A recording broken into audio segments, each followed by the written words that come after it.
한준수 장로님이 지난주에 지방 출장 중에 있으니까 목사님 못 올라갈 것 같으니까 기도 순서 바꿔주세요 했는데 제가 깜빡 잊어버리고 못 바꿨습니다. 여러분들이 그렇게 이해해 주시면 되겠습니다.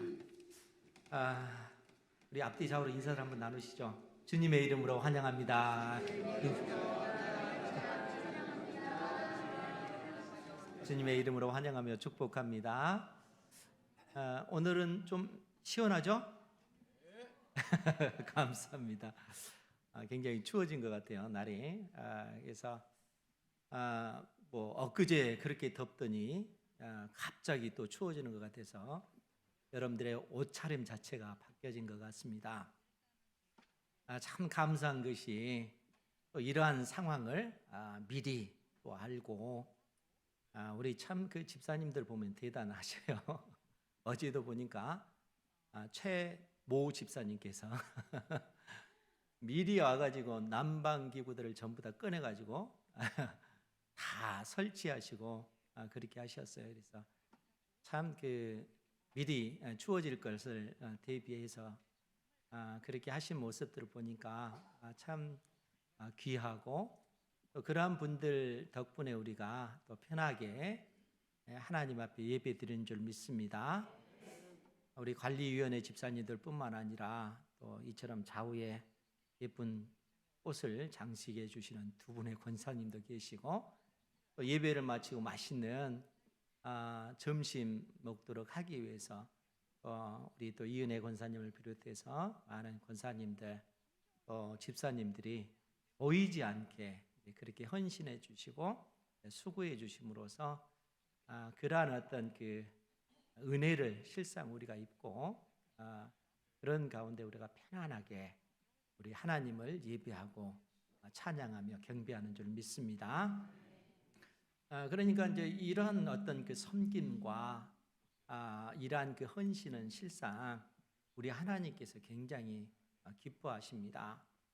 그래서 예수님께서도 요한복음 12장 26절에서 사람이 나를 섬기면 내 아버지께서 그를 귀히 여기시느니라 이렇게 말씀해 주셔요. 주님께서 하신 말씀입니다. 그러니까 우리 주님께서도 사람이 우리 하나님을 또 하나님을 예배하기 위해서 그처럼 헌신하고 또 수고하고 섬기는 그러한 모습 자체를 우리 아버지 하나님께서 귀하게 여기신다는 거예요. 그러니까 우리의 어떤 그 수고가 사람들이 알아주지 못하더라도 우리가 하는 그러한 헌신과 그러한 그 수고 자체를 우리 하나님께서 기뻐 받으시는 것입니다. 그 믿음으로 우리 주님을 바라보시기 바랍니다. 그런데 이제 고민이 되는 것이 있어요. 그것이 뭐냐면은 이처럼 우리는 그 하나님 앞에 드려지는 그런 헌신과 섬김을 귀하게 주님께서 여기신다 이렇게까지 말씀하셨는데 오늘 본문의 말씀을 보면 진짜로 우리 주님께서 우리가 하는 그 수고와 헌신을 귀하게 여기시는가 라는 그런 의문이 들기 때문에 그렇습니다. 오늘 본문의 말씀은 우리가 익히 잘 아는 마르다와 마리아에 관한 그러한 내용입니다. 우리가 잘 아는 내용이지만 간략하게 그 흐름을 살펴보면요. 우리 주님께서 한 마을에 들어가셔서 그 마을에 한 집을 방문하셨는데 그 집이 마르다의 집이라는 거예요. 이 마르다에게는 또 여동생인 마리아가 있습니다. 그런데 여러분 생각해 보세요. 이 마르다가 또 이 마리아가 예수님께서 자기 집을 방문했을 때 그 기쁨이 얼마나 컸겠어요. 그래서 예수님을 영접하면서 분주하게 예수님과 또 함께 있는 그런 손님들을 맞기 위해서 분주하게 움직이고 있는 그런 모습이라는 거예요. 그런데 39절 말씀을 보면은 뭐라고 기록이 됐냐면은 그에게 마리아라 하는 동생이 있어 주의 발치에 앉아 그의 말씀을 듣더니 오늘 말씀의 제목이 뭡니까? 주의 발치에서 배우다. 예수의 발치에서 배우다. 발치가 무슨 뜻인지 아세요? 발치. 예, 그러니까 발 옆에서 그런 뜻이에요. 원문 자체도 발 옆에서. 그러니까 예수님의 발 옆에 바로 예수님 가까이 앉아서 예수님의 말씀을 듣는, 그것도 그냥 듣는 것이 아니라 주의 깊게 계속해서 집중해서 듣는 그 모습을 지금 이렇게 표현하고 있습니다. 그래서 주의 발치에 앉아 그의 말씀을 듣더니 40절 말씀에 보니까 마르다는 준비하는 일이 많아 마음이 분주한지라. 분주했다라는 그 얘기는 사방으로 마음이 흩어졌다는 거예요. 여러 일들을 감당하다 보니까 마음이 사방으로 분산되어지는 이런 상황이라는 거예요. 그러니까 쉽지 않는 굉장히 바쁜 그러한 상황을 묘사한 것이죠. 그래서 준비하는 일이 많아 마음이 분주한지라 예수께 나아가 이르되 주여 내 동생이 나 혼자 일하게 두는 것을 생각하지 아니하시나이까. 이 말씀만 보면은 이 마르다의 마음이 굉장히 불편한 그러한 마음이다 하는 것을 느낄 수가 있어요. 심지어 예수님에게 약간 화를 내는 듯한 그러한 어떤 느낌을 받습니다. 그래서 주여 내 동생이 나 혼자 일하게 두는 것을 생각지 아니하시나이까. 그를 명하사 나를 도와주라 하소서. 예수님에게 이 마르다가 직접적으로 이렇게 이야기한다는 거예요. 그러면 여러분, 이런 상황이라면 예수님께서 어떻게 하셔야 될 것 같아요? 마르다의 마음을 위로해 주면서 마리아야 이제 말씀 듣는 것은 그만하고 속히 가서 언니를 도와줘라, 이렇게 말하면 좋을 텐데 예수님께서는 뭐라고 얘기하시냐면은 마르다야 내가 많은 일로 염려하고 근심하나 몇 가지만 하든지 혹은 한 가지만이라도 족하니라. 그리고 또 뭐라고 얘기했냐면은 마리아는 이 좋은 편을 택하였으니 빼앗기지 아니하리라. 예수님께서 마르다의 편을 들어서 말해주는 것이 아니라 이 마리아의 편을 들어서 지금 말해주고 있다는 거예요. 더더구나 지금 예수님께서는 네가 많은 일로 염려하고 근심하나 몇 가지만 하든지 혹은 한 가지만이라도 족하니라. 여러분, 이 말이 무슨 얘기겠어요? 몇 가지만 하든지 혹은 한 가지만이라도 족하니라. 그런데 우리가 이제 이 성경을 딱 읽으면 어떤 느낌이 들어요? 지금 마르다가 예수님과 많은 손님들을 맞이하기 위해서 부지런히 음식을 장만하는 그런 모습이 연상되어지잖아요. 그런데 그런 마르다에게 예수님께서 많은 음식을 만들려고 하지 말고 주 메뉴 한 가지만을 만들어라, 이런 느낌이라는 거예요. 여러분, 그렇게 느끼지 않으세요?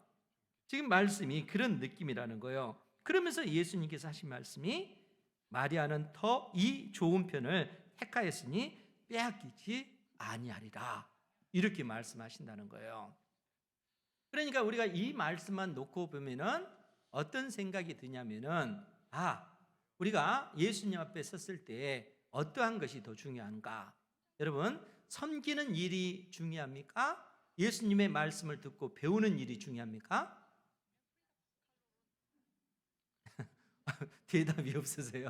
다시 한번 질문할게요. 여러분들이 예수님을 위해서 섬기는 일이 중요합니까? 아니면 예수님 앞에 말씀을 듣고 배우는 일이 중요합니까? 감사합니다. 둘 다요. 둘 다요. 그런데 예수님께서 이 말씀을 통해서 우리에게 가르쳐 주는 그 교훈은 어떤 느낌이에요? 섬기는 일보다 말씀을 듣고 배우는 일이 더 중요하다, 이렇게 말씀하시는 것처럼 느껴진다는 거예요. 그러니까 여러분들 하나님 말씀 부지런히 배우고 최모 집사님처럼 토요일 날 와서 섬기는 일은 좀 자제하시기 바랍니다. 아멘 소리가 아멘 소리 하면 안 되는 거예요, 이럴 때는. 그러니까 마치 주님의 어떤 이 말씀이 섬기는 일은 배우는 일보다 더 못한 것처럼 그처럼 말씀하는 것처럼 그렇게 느껴진다는 거예요. 그런데 여러분 생각해 보세요. 섬기는 일이 없으면 여러분들이 이처럼 편안하게 하나님을 예배하는 이러한 삶을 살 수 있겠어요?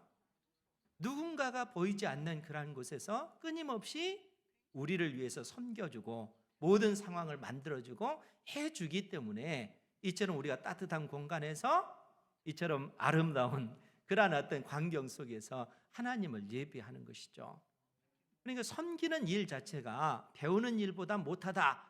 주님께서는 이런 의도로 이 말씀을 하신 것이 아니라는 거예요. 그러면은 예수님께서 하신 이 말씀의 의도는 무엇일까? 사실 지금 누가복음 전체의 그 흐름 속에서 주님께서 우리에게 말씀하시고자 하는 것이 뭐냐면은 영생과 관련된 말씀을 해주고 계셔요. 그러니까 우리가 지난주에도 들었던 그 말씀이 뭡니까? 한 율법사가 예수님에게 질문을 던지잖아요. 예수님, 우리가 무엇을 해야만이 영생을 얻으리까? 내가 어떤 일을 해야만이 영생을 얻겠습니까? 영원한 생명을 얻을 수 있습니까? 라고 했을 때 예수님께서 뭐라고 말씀하셔요? 율법에 무엇이라 기록됐느냐? 라고 묻자 이 율법사가 뭐라고 얘기했냐면은 마음을 다하고 목숨을 다하고 힘을 다하고 뜻을 다하여 주 너의 하나님을 사랑하라 말씀하셨고 또한 내 이웃을 내 몸처럼 사랑하라 말씀하셨습니다. 하나님 사랑과 이웃 사랑, 그것이 율법의 핵심이라는 거예요. 그러할 때 주님께서 뭐라고 얘기하냐면은 너의 대답이 옳도다. 이를 지켜 행하라. 그리하면 내가 살리라. 영원한 생명을 얻는다는 거예요. 그러니까 이 율법사가 그런 예수님에게 자기 자신이 옳은 채 하기 위해서, 즉 나는 의롭습니다. 나는 지금까지 하나님을 사랑하고 이웃을 사랑하는 이 율법을 온전히 지켰습니다. 자기 자신을 의롭게 보이기 위해서 예수님에게 질문을 던지는 것이죠. 그러면 내 이웃이 누구입니까? 라고 했을 때 예수님께서 어떤 비유를 들었어요? 사마리아인 비유를 들었잖아요.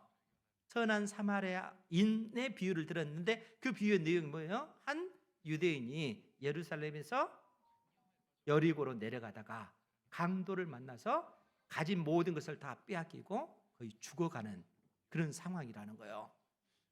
한 제사장이 그것을 보고 피하여 다른 길로 가버립니다.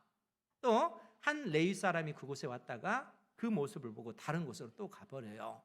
그런데 그곳에 한 사마리아 사람이 그곳에 와서 그 강도 만나 죽어가는 이 사람을 보살펴 주는 겁니다. 그의 상처를 치료해 주고 그를 데리고 주막으로 가서 그곳에서 간호해 주고 그리고 그 주막 주인에게 돈을 주면서 이 사람을 돌봐주십시오. 비용이 더 들면 내가 돌아오는 길에 갚겠습니다. 이렇게 말해준다는 거예요. 예수님께서 이 비유를 들어서 말씀하시고 나서 이 율법사에게 뭐라고 질문했습니까? 이 강도 만난 사람에게 진짜 이웃이 누구인가? 누굽니까? 자비를 베푼 사람. 이 자비를 베푼 사람은 사마리아 사람이라는 거예요. 그런데 여러분, 유대인들은 이 사마리아 사람을 어떻게 취급하는 거예요? 그야말로 부정한 짐승인 개처럼 취급하는 거예요. 이 사마리아 사람은 부정한 사람이기 때문에 상종해서도 안 된다. 유대인들은 이 사마리아 사람들을 조롱하고 멸시하는 그러한 대상이라는 거예요. 그런데 강도 만난 사람의 이웃은 지금 누굽니까? 이 사마리아 사람이라는 거예요. 그들이 그처럼 조롱하고 멸시하고 부정했던 그 사람이 실상 원수가 아니라 이웃이었던 거예요. 그럼 여러분, 율법사가 이웃을 사랑하는 이 율법을 온전히 지켰습니까? 지키지 못한 거예요. 예수님께서 이 진리를 율법사에게 깨닫게 해주시는 겁니다. 그러니까 사람이 율법을 지켜서 의롭게 된다, 영원한 생명을 얻는다, 이것은 불가능한 일이라는 거예요. 주님께서 이 진리를 일깨워 주시면서 오늘 이 마르다와 마리아에 관해서 말씀해 주고 있다는 거예요. 여러분, 이 사건이 왜 중요한가 하면은 예수님께서 지금 이 마르다와 마리아 집에 방문한 이때가 예수님의 공생의 3년째 하고 10월 달에서 12월 사이입니다. 10월 달에는 이 초막절 절기가 있고요. 12월에는 이 수전절 절기가 있습니다. 그래서 예수님께서 의도적으로 예루살렘에 올라가신 거예요. 그래서 지금 예수님께서 예루살렘 부근, 즉 지금 마리아의 집은 예루살렘으로부터 약 3km 정도 떨어진 베다니라고 하는 곳입니다. 그리고 이 마르다의 그 집에 마르다만 있는 것이 아니라 마리아도 있고 또 오라비가 있죠. 누구죠? 나사로 있죠. 나사로. 그러니까 이 3남매가 거하는 그 집이라는 거예요.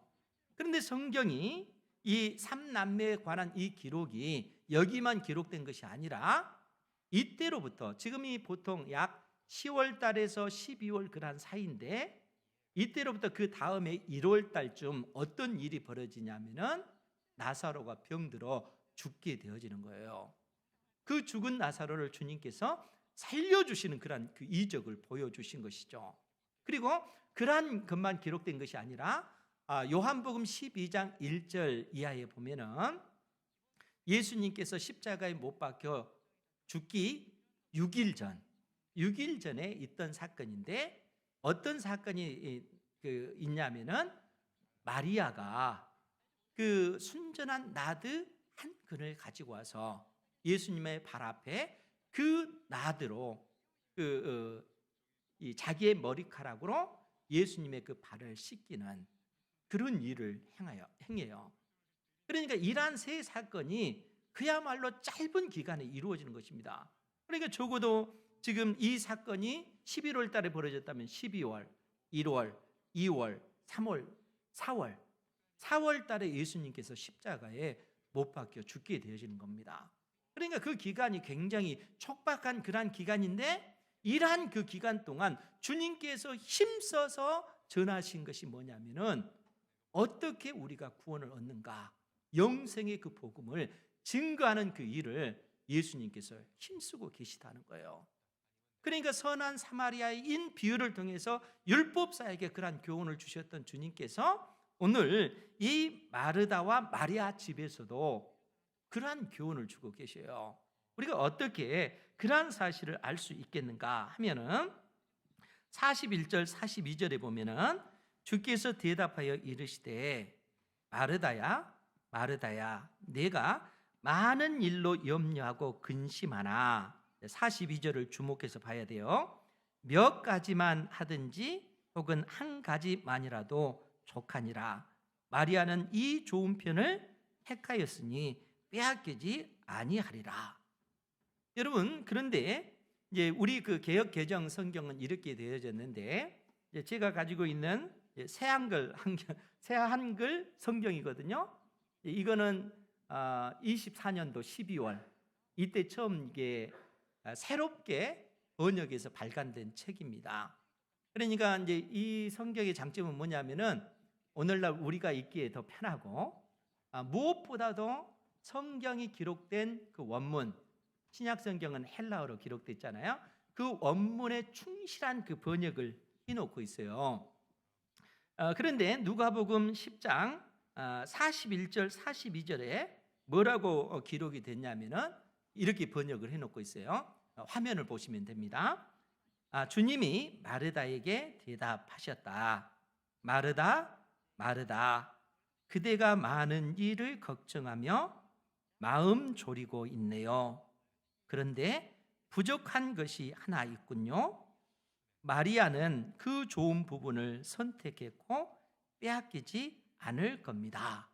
예수님께서 마르다에게 하신 말씀입니다. 그러니까 42절에 그런데 부족한 것이 하나 있거든요. 마르다에게 부족한 것이 있다는 거예요. 마르다에게 부족한 것이 하나 있군요. 그런데 이 마르다에게 없는 것, 마르다에게 부족한 이것을 마리아는 가지고 있는 겁니다. 그럼 여러분 생각해 보세요. 마르다에게 없는 것, 그것을 지금 마리아는 가지고 있어요. 그것이 무엇일까요? 말씀 듣는 거. 아멘. 그것도 아주 좋은 것 같아요. 말씀을 듣는 거. 그것도 있으니까. 그런데 그것보다 더 중요한 거예요. 그게 뭘까? 예, 저도 고민이 많이 합니다. 그래서 어젯밤에도 잠도 못 자고 1시 30분에 깨가지고 다시 말씀 보고 또 누워서 또 생각나면 다시 메모하고 그럽니다, 제가. 그래서 이 말씀의 의미가 뭘까라고 했을 때, 마리아는 이 좋은 편을 택하였으니 빼앗기지 아니하리라. 이 좋은 편이라고 하는 것이 무엇일까라고 했을 때, 이 이제 헬라어 원문으로는 아가텐 메리다라는 그런 단어예요. 이제 메리다라고 하는 단어가 분깃이라는 거예요. 그리고 아가텐이라고 하는 것은 좋은, 선한, 가치 있는 그런 단어입니다. 그러니까 좋은 편을 택하였다라고 했을 때 좋은 몫을, 좋은 분깃을 마리아는 선택했다라는 거예요. 그러면 이 좋은 분깃이라고 하는 것이 뭘까? 분깃은 우리가 유산으로 상속받는 것, 땅과 관련해서 구약 성경에는 표현이 되어져 있어요. 그래서 우리가 이 시편 16편 5절 말씀에 보면 뭐라고 기록이 되어져 있냐면은, 시편 16편 5절에 보면 우리 다 같이 한번 볼까요? 시작. 여호와는 나의 산업과 나의 잔의 소득이시니 나의 분깃을 지키시나이다. 아멘. 지금 다윗이 고백한 고백의 내용입니다. 여호와는 나의 산업, 나의 잔의 소득이시니 나의 분깃을 지키시나이다. 여러분, 여호와가 나의 산업이고 내 잔의 소득이라는 거예요. 그리고 나의 분깃을 지키시는 분이시다.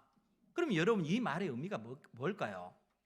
여러분, 이스라엘 땅과 관련해서 이 부분을 우리가 생각해야 되는데, 이스라엘 땅은, 가나안 땅은 다 하나님의 것이라는 거예요. 그리고 하나님의 것이기 때문에 이 땅을 절대 팔지 말고 너희들은 조상 후손 대대로 그 땅을 기업으로 물려줘라, 이렇게 주님께서 가르쳐 주셔요. 그러니까 분깃으로 물려주는 거예요. 유산. 그것이 메리다라고 하는 단어의 의미예요. 그런데 여러분, 이스라엘 백성들이 땅을 기업으로, 분깃으로 물려받는다라고 했을 때 그 속에 담긴 의미가 뭔가라고 했을 때, 땅은 하나님의 그 통치와 다스림이 있는 곳, 하나님의 나라 자체를 상징하는 거예요. 이스라엘 나라 자체가 하나님이 왕이시기 때문에. 그리고 그 땅을 분깃으로 상속받는다라고 하는 것은 그 땅에서 하나님의 택한 백성들은 영원히 산다는 거예요. 땅에서 쫓겨나지 않고 영원히 산다. 그 말의 의미가 영생이라고 하는 말의 의미라는 거예요. 영원한 생명을 가진 자로서 하나님께서 통치하신 그 나라에서 영원히 사는 것, 그것이 영생인 겁니다. 그러니까 우리가 구약 시대 때 하나님이 나의 그 산업이고 내 자녀 소득이고 하나님 그 자신이 나의 분깃을 지키시는 분이시다라고 했을 때, 이스라엘 백성들이 상속받는 것은 하나님 자신을 상속받는 거예요. 다윗은 누구를 상속받은 거예요? 하나님 자신을, 하나님을 상속받은 거예요. 그렇기 때문에 하나님께서 친히 다윗을 지키시는 거예요. 떠나지 않고 너는 내 것이다. 하나님께서, 하나님의 것이기 때문에 하나님께서 떠나지 아니하시고 다윗의 생명을 지키시는 것입니다. 그러니까 이러한 어떤 그 구약적 배경을 통해서 오늘 본문의 말씀을 다시 돌아가서 예수님께서 마리아는 이 좋은 편을 택하였으니 빼앗기지 아니하리라, 빼앗기지 않는다는 이 표현을 또 쓰고 있는 거예요. 그러니까 마리아는 이 좋은 좋은 분깃을 택하였으니 빼앗기지 아니하리라 라고 했을 때, 이 좋은 분깃, 좋은 좋은 편, 이것이 의미하는 것은 하나님의 나라, 즉 하나님께서 통치하고 다스리시는 그 나라를 마리아는 상속받는 거예요. 그 나라에서 영원히 사는 영원한 그 생명을 지금 마리아가 상속받는 겁니다. 그러니까 지금 주님께서 이 마르다와 마리아 사건을 통해서 섬김이 더 중요하냐, 예수님의 말씀을 듣는 것이 더 중요하냐, 이것을 이야기하는 것이 아니라 진정 우리에게 중요한 것은 내 속에 예수님의 그 부활 생명이 있는가, 영생이 우리에게 있는가, 이 사실이 중요하다는 거예요. 그럼 사랑하는 성도 여러분, 여러분들에게 영원한 생명이 있습니까? 하나님께서 나의 분깃이십니까? 주님께서는 우리에게 그 말씀을 해주셔요. 그런데 몇 분은 확신이 없는 것 같아요. 그런데 어려운 것이 아니에요. 영원한 생명을 갖는다는 것이 어려운 것이 아닙니다. 왜냐하면 영접하는 자, 곧 그의 이름을 믿는 자에게 하나님의 자녀가 되는 권세를 주셨기 때문에 그렇습니다. 예수님을 믿는 것, 예수님을 영접한다는 것은 예수님을 믿는 것을 의미해요. 그럼 예수님의 무엇을 믿는 거예요? 예수님께서 나의 모든 죄와 허물 때문에 십자가에 못 박혀 죽으신 하나님의 아들이라는 사실을 믿는 자에게 하나님의 자녀가 되는 권세를 주신 것입니다. 그러니까 예수님을 영접한다는 것은, 즉 영생을 갖는다는 것은 그러한 의미라는 거예요. 그러면 여러분, 이제 영접한다, 오늘 그 38절에도 그 표현이 나왔는데, 거기에 보면은 예수님께서 한 마을에 들어가시면 마르다라 이름하는 한 여자가 자기 집으로 영접하더라. 자기 집으로 모셔드리는 거잖아요. 예수님을 모셔드리는 것은 내 마음의 집에 예수님을 모셔드리는 겁니다. 그런데 예수님을 영접한 사람들은 다 한결같이 주님 앞에 고백해야 될 고백의 내용이 있습니다. 그것이 뭐냐면은 예수님께서 따라서 하는 게 더 나을 것 같아요. 따라서 하시기 바랍니다. 예수님은 내 인생의 주인이십니다. 진짜입니까? 예수님이 내 인생의 주인이시라는 거예요. 예수님이 내 인생의 왕이시라는 거예요. 그러면은 이제 어떤 사람들은 그렇게 생각할 수도 있잖아. 아니, 내 인생의 주인은 나지, 왜 예수님이 주인이란 말인가? 그리고 예수님을 믿었다 할지라도 예수님을 열심히 믿는 것은 믿는 것이고, 그래도 내 인생의 주인이 나지, 왜 예수님께서 내 인생의 주인이란 말인가? 이런 의문이 들 수 있잖아요. 그런데 예수님을 영접한다, 그 의미는 예수님이 내 인생의 주인이다, 그 고백이라는 거예요. 그럼 왜 예수님이 내 인생의 주인인가? 여러분, 마가복음 10장 45절 말씀을 볼게요. 거기에 보면은 예수님께서 뭐라고 말씀하시냐면은 마가복음 10장 45절 말씀입니다. 인자가 온 것은 섬김을 받으려 함이 아니라 도리어 섬기려 하고 자기 목숨을 많은 사람의 대속물로 주려 함이니라. 예수님께서 오신 목적이 뭐라고요? 대속물로 주기 전에 예수님께서 온 것은 섬기려고 오셨다는 거예요. 예수님이 오신 목적은 예수님이 섬김을 받기 위해서 오신 것이 아니라 우리를 섬기려고 오신 겁니다. 그러면 여러분, 예수님의 섬김을 받았습니까? 이제 대답이 시원찮은 것 같아요. 예수님의 섬김을 우리는 받아야 돼요. 예수님의 섬김을 받지 못하면 섬길 수가 없습니다. 아니, 섬기는 것이 의미가 없어요. 그러면 우리가 어떻게 예수님의 섬김을 받는단 말인가?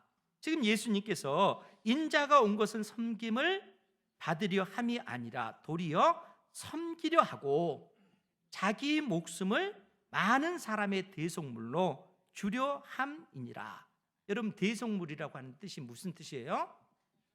대신 값을 치르신 분이라는 거예요. 예수님께서 대신 값을 치르셨어요. 예수님께서 우리의 그 모든 것을, 우리를 대신해서 예수님께서 값을 치르셨어요. 무엇으로요? 십자가로, 예수님의 생명으로. 그러니까 여러분 생각해 보세요. 사람이 죽는다는 것은 무엇을 증명한다고 말씀을 드렸습니까? 사람이 죄인이다 하는 사실을 증명하는 거예요. 나는 죄가 없는데 그 사람도 죽잖아요. 그 사람이 죄인이라는 것을 그 죽음이 증명을 하고 있는 거예요. 그런데 죽음 이후에는 영원한 지옥의 심판이 있다는 것이 성경의 가르침입니다. 그러면은 이러한 어떤 상황 속에 모든 인생이 죽을 수밖에 없잖아요. 그런데 예수님께서 이 땅에 오셔서 우리를 위해서 섬겨주셨는데 그 섬김이 뭐냐면은 우리가 마땅히 받아야 될 하나님의 진노의 심판을 예수님께서 대신, 나 대신 십자가에 못 박혀 죽으심으로 그 모든 심판을 대신 받아주셨다는 거예요. 예수님께서 피값으로 값을 치르신 겁니다. 예수님의 피로 우리의 그 모든 죄를 갚아주신 거예요. 그것이 대속물이라고 하는 말의 의미라는 거예요. 그러니까 우리가 그러한 섬김을 예수님께로부터 받았기 때문에 하나님의 자녀가 되는 그 권세를 누리게 되어진 것입니다. 그러면 여러분, 예수님의 피값으로 우리가 구원을 받았는데 우리는 우리의 죄로 인해서 심판을 받았잖아요. 주님과 함께 십자가에 못 박혀 죽었고, 우리 주님 부활하셨을 때 주님께서 우리에게 부활 생명을 주신 거예요. 예수님께서 우리 살리시기 위해서 사망 권세를 이기시고 부활하셔서 부활 생명을 주심으로써 더 이상 죄와 사망의 그 권세가 우리를 지배하지 못하도록 그렇게 만드셨다는 거예요. 여러분들은 이제는 죄와 죽음의 그 권세로부터 벗어난 존재들이라는 거예요. 예수님께서 이미 십자가에서 그 모든 것을 해결해 주셨기 때문에, 예수님께서 피값으로 우리에게 새 생명을 주셨기 때문에 그렇다는 거예요. 그러면 예수님을 나의 구주로 영접한다는 말의 의미가 뭐겠어요? 내 인생의 주인이 나라고요? 아니잖아요. 예수님께서 피값으로 우리를 살려주셨기 때문에 내 생명의 주인은 내가 아니라 예수님께서 내 인생의 주인 되시다 하는 겁니다. 주님께서 이 놀라운 그 진리를 하나님의 택한 자녀들에게 일깨워 주시는 거예요. 마리아에게 이 진리를 일깨워 주시는 겁니다. 그렇기 때문에 오늘 본문 말씀을 통해서도 주님께서 교훈하는 그 내용이 무엇입니까? 지금 마르다와 마리아에게 한 그 말씀이 그 얘기잖아요. 몇 가지만 하든지 혹은 한 가지만이라도, 이 단어가 아니라 그런데 부족한 것이 하나 있군요. 주님께서 이 마르다에게 얘기하잖아요. 그 마르다에게 부족한 것, 그것이 뭐겠어요? 영원한 생명인 것이죠. 그 생명이 그에게 부족하다는 거예요. 없다는 겁니다. 그러면서 하는 얘기가 뭡니까? 마리아는 이 좋은 좋은 몫을 택하였으니 빼앗기지 아니하리라. 주님께서 이 진리, 이 복음을 지금 마르다에게 말씀해 주고 있는 거예요. 그러니까 여러분, 지금 주님께서 이 말씀을 통해서 무엇을 교훈하시냐면은 우리가 하나님 앞에 헌신하는 것, 말씀을 듣는 것, 그 중에 말씀이 듣는 것이 더 중요하다, 이런 교훈을 주신 것이 아니라 우리가 하나님 앞에 헌신하고 충성하는 그 모든 것이 진정 의미가 있고 가치가 있어지려면 이 속에 예수님의 부활 생명, 영원한 생명이 있는가, 이게 중요하다는 거예요. 이것이 없는 상태의 그 섬김과 그 헌신은 아무런 가치가 없는 것입니다. 그러나 우리 안에 그러한 부활 생명이 있으면 어떻게 돼요? 그 생명을 가진 자로서 하나님 앞에 헌신하고 섬기는 것, 그것은 아버지 하나님께서 귀하게 여기시는 것이라는 거예요. 이러한 삶을 사시기 바랍니다. 우리 하나님께서 우리에게 이 진리를 일깨워 주기를 원하신다는 거예요. 그래서 이러한 어떤 그 생명의 그 복음을 마리아는 가지고 있는 것이죠. 그리고 이 영원한 생명은 결코 빼앗기지 않는다, 하나님께서 보장해 주시는 것입니다. 그래서 나중에 예수님께서 십자가에 못 박혀 죽으시기 전에 이 요한복음 12장 1절 이하의 말씀을 보면 성경에 뭐라고 기록이 됐냐면은, 제가 읽어드릴게요. 6월절 엿새 전에 예수께서 베다니에 이르시니 이곳은 예수께서 죽은 자 가운데 살리신 나사로가 있는 곳, 그 베다니라는 거예요. 그리고 6월절 엿새 전이라고 하는 것은 예수님께서 십자가에 못 박혀 죽으시기 엿새 전이라는 얘기입니다. 그런데 이곳에서 어떤 일이 벌어지는 거예요? 마리아가 향유, 그 한 옥합을 가지고 와서, 이 한 근을 가지고 와서 예수님의 발에 쏟으시고 자기의 머리카락으로, 긴 머리카락으로 예수님의 발을 닦아주는 그 모습입니다. 그럴 때 제자들이 뭐라고 책망합니까? 아니, 이 비싼 이 고급진 향유를 팔아도 300데나리온을 팔 수 있는 이 값비싼 것을 이처럼 허비한단 말인가? 라고 했을 때 예수님께서 뭐라고 말씀하셔요? 놔둬라. 왜냐하면 마리아가 지금 하는 그 행동은 내가 죽는 것을 대비해서 지금 그 향유를 바르고 있는 것이다. 그러니까 예수님의 그 죽으실 것을 마리아는 알고 지금 향유를 부어서 예수님께 그 이해를 표하고 있는 겁니다. 그런데 그러한 어떤 상황 속에서 어느 제자도 그러한 사실을 모르잖아요. 그잖아요? 왜 예수님께서 십자가에 못 박혀 죽으셔요? 우리를 위해서 예수님께서 친히 대속물이 되셔서 십자가에 못 박혀 죽으신 거잖아요. 이 진리의 복음을 예수님의 12제자가 알고 있어요? 모르잖아요. 그들은 예루살렘에 가서 예수님이 왕 되면은 우리는 어떻게 해서 권력의 한 자리를 차지할 것인가 이 생각만 하고 있잖아요. 근데 마리아는 어때요? 그 생명의 복음을 가지고 있잖아요. 예수님께서 죽으실 것을 알기 때문에 지금 마리아는 이처럼 하는 행동인 것입니다. 그러니까 복음이 있는 것과 영원한 생명이 있는 것과 없는 것의 그 차이가 이처럼 드러나고 있다는 거예요. 우리의 모습은 어떠한가 하는 사실을 오늘 말씀을 통해서 여러분들이 생각하시기 바랍니다. 우리가 하나님 앞에 헌신하고 충성하는 거 얼마나 귀하고 값진 것입니까? 하나님께서도 그러한 사람을 귀하게 여기셔요. 그런데 이러한 모든 것이 의미 있어지려면 우리 속에 근본적인 영원한 생명의 그 복음, 이 복음이 없으면 우리가 하나님 앞에 헌신하고 수고한 그 모든 것이 의미가 없는 것이 되고 만다는 거예요. 그러나 생명의 주님을 나의 구주로 영접하고 영원한 생명을 가진 자에게는 하나님께서 그 인생을 지켜주시고 결코 빼앗기지 아니하도록 주님께서 은혜를 내려주시는 것입니다. 이 믿음 가운데 한 주간 하나님께서 허락하신 인생의 날들을 믿음의 걸음걸음을 걸어가는 은혜가 있기를 주님의 이름으로 축복합니다. 기도하겠습니다. 거룩하신 아버지 하나님,